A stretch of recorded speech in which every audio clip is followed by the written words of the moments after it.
How much do you think it costs to have your own private waterfront home on Lake Conroe with a boat slip? Are you thinking $700,000, $800,000? What if I told you you could get this home for under $500,000 and it has its own private casita? Come with me. Let me show you what you can get for $489,000 on Lake Conroe. We are standing outside of 807 Paradise Lane in Montgomery, Texas, and this home is located directly on Lake Conroe. So before we go in this home, let me just show you a street view so you can see the other homes. Obviously those are not on the water, but these ones are all on the water. So let's go ahead and walk in. So one thing you're gonna notice is this home is equipped with a 2-car garage. I mean, obviously you need storage, right? Because this is a lake house. And the cool thing about this home is that, I mean, it is suitable for a weekend home. It's suitable for downsizing. Gosh, there's just so many uses for it. So this is walking in down the main walk. You see lots of beautiful trees. You can see the lake back there. Let me show you around. So first thing we're gonna do is we're gonna tour the main home. And once we're done with that, we will go ahead and take a look at the additional casita and then the inside of the garage storage. And then obviously we'll go out and look at the boat deck. So let's go ahead and walk in the front door. All right, so now we are entering this adorable home. Let's go ahead and get in.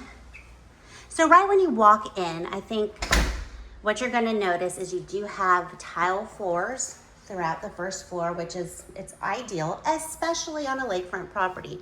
To the right, you're gonna have your stairs. These stairs do lead up to the additional bedrooms. Let's head in this way.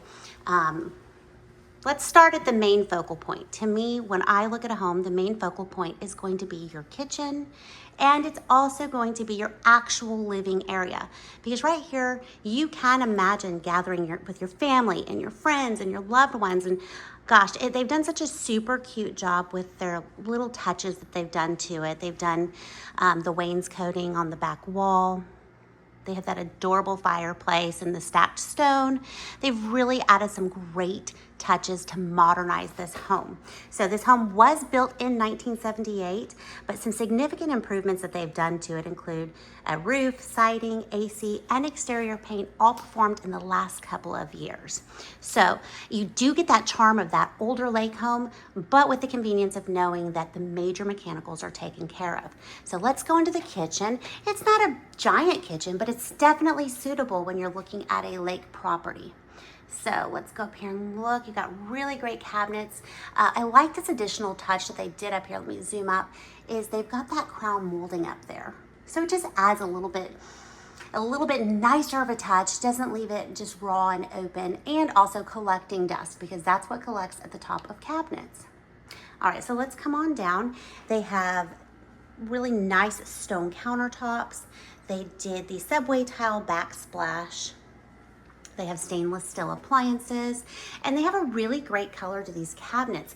They're not white. I don't know. They're like a light gray color, but really nice. It very much modernizes this space. So here's your kitchen. I do like they have that little built-in wine rack. You can never have enough room for that, right? So then we're gonna come on over here to the living area. So from the kitchen, you do look onto your living area, which really is a sizable space. I mean, they have 2 big couches. You can't really see the couch, dimensions. Again, as I mentioned in other videos, it's really hard to put that into perspective. But these are really, really big couches. And so they have 2 big couches and a recliner in this area, a good sized coffee table, mounted TV. So definitely great living space for having groups come and hang out with you at the lake. Over here we have that fireplace I mentioned, super cute stacked stone. Did a really nice job on that.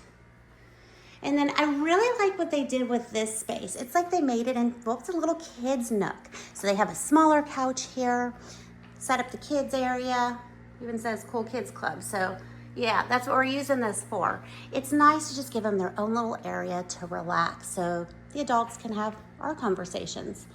And then over here you have the dining area. Really a great space. I mean, has 6 chairs at it. It's a really large, probably a 56, 60-inch dining table. I like that they've modernized the light fixtures, and you can't, let me see. Sorry, let me scroll back up. There you go. You can't have a lake house without the boat keys. And we'll talk about that in a minute because that's also something very important about this home. So let me step back so you can see the general living area. Here you go. Really, really good space. And again, guys, man, this would make such a great weekend house. And you could come up here, get away from the hustle and bustle of the city and just relax. There's your back area. We're gonna do that very last, but you have really good lighting. Now, over here, you have storage. You know how I love storage. So you have a pretty deep closet, which they're using kind of as a pantry / closet. Again, keep in mind, lake house, they're not gonna have the biggest pantries. This is, not something you will typically find here. I really like this. So on the first floor, you do have a bedroom. This can be used, it's not your primary, so it's just a secondary bedroom that you have in there. I love the designer touches they added, again, just to add a little bit of flair. So they added the wood in the back. See, circle around. Not a giant room, but definitely good use of space. And then you've got your closet over here. Let me see if I can zoom out. Right now, they're just kind of using it as storage, obviously. And so it goes back pretty far. So you got good space there. And then on the first floor, you also have a full bathroom. So again, you've got your nice updated touches throughout, just your normal bath shower combo. All right, so now let's head upstairs to the additional bedrooms. And I have to point this out because I find this really cute. Their little sign, meet me at the lake. Super cute, right? All right, so we're gonna continue to go upstairs. Again, we have that LVP flooring carrying through here. We don't wanna have carpet at the lake. That sounds like a disaster, having any type of carpet with water involved. So, first and foremost, you've got a second full bathroom. I like this one. You've got the stand-up shower. They've added the new shower door. These are really cool. I don't know if you've seen them, but they're just on a roller. So you're not messing with that older style door. And you've got a nice tile shower. You've got the inserts for your shampoo, razors, soaps, etc. To the left, we have a secondary bedroom. Right now, it looks like it's probably the kids' room, which again, great use. You've got a double bunk. So you've got the twin and the queen on the bottom, and then another little kiddo bed. So good use of space here. A crib.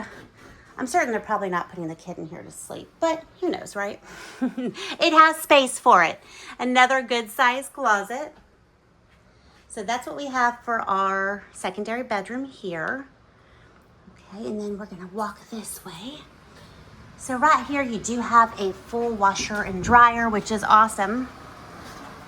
Definitely need to do your laundry while you're here. It's also nice that it's on the second floor.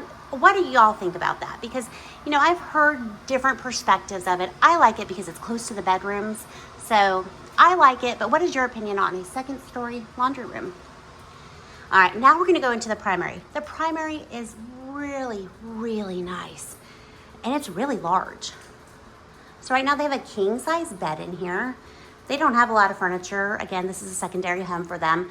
But great use of the space. And then I love that they put the touch of the barn doors to utilize space and not just have a big clunky door in the way. The throne, there you go. Normal toilet. And then they have a closet here, it's locked, so we can't get in there. So obviously they have personal things in there. You do have dual vanities, which is wonderful. And then again, more windows, more light. And here you also have a remodeled shower, which is the same setup as the secondary that we looked at. So, and it's a really good size. So they've made really good choices in this home. Now out here, which is really nice, is the secondary patio. This is directly off the primary. I can't get out there right now, and I'm not gonna mess with it, but really nice that you can set up on your own deck and look at the lake, peace and quiet before the crazy of the day starts. So this is what we've got. So this is your second floor. Again, you have 2 bedrooms up here, 2 full bathrooms, and then on the first floor you have that third bedroom. So now we're gonna head down and we're gonna look at something super cool. We're gonna head out the front door and naturally, oh, look at that, guys. I'm an animal lover, so look at that chunky, cute squirrel. Oh, it's gonna run away from me. All right, naturally the AC is gonna kick on the moment I walk out here, but we're gonna do this anyways. Oh, there he is. He's popping up at the top of the tree. Okay, so one super, super neat thing about this home is that it actually has a private casita. Y'all, there's so many uses for this, and who doesn't want extra space? So it's got its own entrance. And let me see, so kind of just walking in, they've got that same setup again. This actually looks like it's a full and a queen and a king size bunk bed. Great use of space. Just a cute little tiny home casita, so great for guests. It's not a full kitchen, but it is equipped with a microwave, a sink, and most importantly, a coffee maker. And then you've got the full bathroom in here with the stand-up shower. So we circle back around so you can see just so many uses for this. Now, I am going to hopefully not injure myself, and I'm going to climb up to the loft. So in addition, this has a loft up here, which can fit a whole nother bedroom, or bed, sorry. So gosh, just so many things you could do with this adorable casita. Let me come back down now. Okay, and then I'll point out up top and see if I can get a good view. Up there, that's just dead space, but you know what? It's perfect for storage, so you could actually store things up there. All right, let's now head to the garage, which is a detached garage, and it's right out here. You know, it's a normal garage, so we're not gonna spend a lot of time in here, but I always do like to show that you have space. So it is a full 2-car garage, and then let me flip around. It does have the garage remote. They're storing their boat toys in here and other little fun things they're using. So you got really great space. Okay, so now we're going to, let's walk back to the house. So I've just come out of the garage. Right here to the right is the casita. Straight ahead is your main house. Okay, now we're heading out to the spotlight, the canal water view. So, and by the way, guys, if you're watching this and have any questions about this house, my number's right on the screen. Call me, text me. I'm always happy to answer questions. All right, so let's head out. I'm gonna give you one disclaimer. There is a lot of acorns and so forth on the patio, the deck. It's this time of year, so please excuse those. A good blow would take care of that real quickly. So you have your covered patio. Great setup for entertaining. The other thing that I want to point out though, guys, is they have this screened in. If you know Texas, if you know the Houston area, you know we get eaten by mosquitoes. So this is so awesome. You can sit out here, you can not be eaten alive, and enjoy the lake during mosquito season. So again, you've got your interior, covered, screened in patio. All right, then we're gonna go out to the secondary deck. So this is your secondary deck. And again, that's that stuff on the ground that's everywhere, but it's because you have giant trees. All right. And then Here you go, guys. This is your spotlight. So you do have a shared boat. It's private, but it's also shared with your neighbor, this boat lift. So how nice is it? You can walk out on your dock. You can, that boat, I don't know if that's used anymore. It's not their boat, so ignore that one. But you can walk out, you can jump in the water, but something else just jumped in the water over here. Look at this view. Holy smokes, and the breeze is phenomenal. It is August in the area. It's hot as Hades, but the breeze in the shade is just awesome. So this would be your own private boat dock. There's the back of the home. Okay, now, a couple things. This home is located in Cape Conroe. The community has a few amenities. They have a clubhouse and a community pool. The other thing I want to mention is this home does, in some aspects, would be considered a townhome, although the tax records do show it a single family home. And what I want to point out is this is not a condo, so you don't have monthly condo fees. They have a really, really low fee of $240 annually to be in this neighborhood. So this is just a total steal of a home. So let's just take one more look around before we close this tour out. Again, great home. So many different opportunities for this home. The location is stellar. And if you're familiar with Margaritaville, it's just a hop, skip, and a jump down the road. It's not far at all. So you get all the amenities of Lake Conroe for less than $500,000. Thanks for touring with me. And again, reach out with any questions, any feedback. I love to hear what y'all think. No, don't.